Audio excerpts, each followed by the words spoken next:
দাদার নাম কি? আমার নাম হচ্ছে কৃষ্ণেন্দু বসু। কৃষ্ণেন্দু চির। হ্যাঁ, নাইস টু মিট। প্রফেশনে কতদিন? আমি প্রফেশন বলতে এখনও পড়াশোনা করছি রবীন্দ্রভারতী, আচ্ছা। ডান্স ডিপার্টমেন্ট মাস্টার্স করছি। আর তার সাথে নাচ শেখানো চলছে, নিজের শেখা চলছে। বাহ,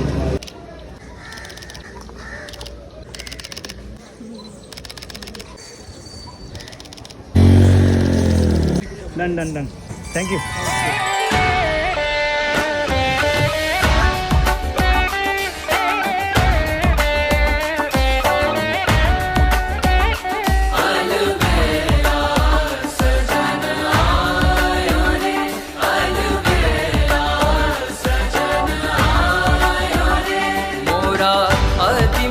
सुख